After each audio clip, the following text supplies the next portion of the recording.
あー、咲いてる咲いてる。いや、ピンクが濃いですね。桜なんかあのこれ河津桜なんですけど、へえ。あ、これだったらね、写真にも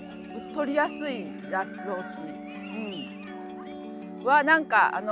満開ですね。満開、すごい綺麗。一番いい時。近づいてみるとちょっともう終わりかけみたいな花もあったりしますけど、こんな感じでね。でも結構ね、桜もそうだけど、花ってこう遠くから見たらわあ綺麗と思うけど、なんか近づいてみたらね、割とこうなんていうの、ちょっと枯れてたりとか、あんまりこうアップで撮る花をこう探すの結構意外とこう大変なんですよね。でも今日のこの河津桜はかなりいい感じですね。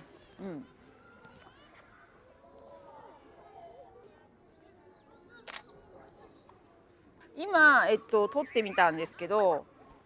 こんな感じなんですよ。で桜とか、他にも梅や桃、そういった花って満開だからうわーっと思ってこう近づいて、でこうどれを撮ろうかなってこう撮りますよね。でもこう撮ってみると木全体としてもう満開でうわーってこう花がもうねいっぱいっていう感じなのに、近づいて実際こう撮ったら今この写真のようにですね、こうまばらに映っちゃって、違う、もっとこう花がいっぱいで満開なのにってきっと思ったことあるんじゃないかなと思うんですよね。で、そういう時はですね、ちょっとこう離れた方がいいですね。離れて、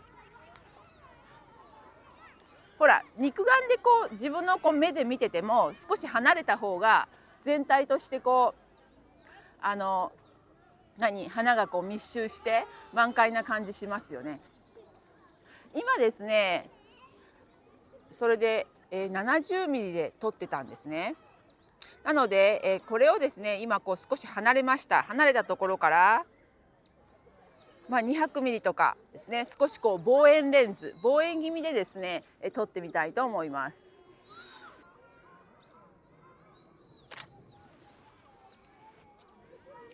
はい、そうするとですね、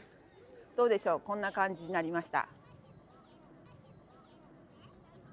満開でですね、花がもういっぱい咲いてるっていうね感じが写真でも表現できたと思います。近づいてですね、まばらな感じだけどそんな望遠も持ってないしなっていう方もいらっしゃるかと思うんですけども、そういう時はですね、背景を考えるといいんですね。花と花の間こう隙間が空きますけれども、その隙間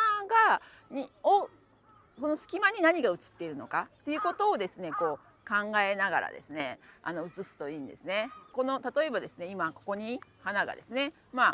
このようにここにあります、そこにありますってこうありますよね。でこうまばらにありますけれども、花と花の間がこう桜の花がですね背景がこう埋まっていればですね、例えば良かったりします。またですね70ミリという標準ぐらいの、焦点距離に戻しました。じゃあこれで撮ってみますね。こんな感じですね。今撮影したのはこちらの花なんですけれども、この花の奥に別の木のですね花だとか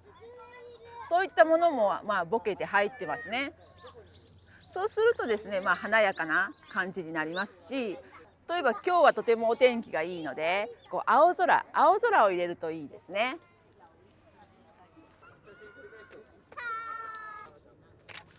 はい、こんな感じですね。これがですね今ねすごく青空が綺麗なんですけど、逆にじゃあ青空じゃなかったら、例えばこう曇り空だったりとかね、なんかそういった時はこう空が真っ白になっちゃったりとかしますから、はい、例えばですねこのようにほら背景がこう土だったりとかするとですね、ちょっと残念な感じの写真になってしまいます。先ほどの青空の写真と比べてみてください。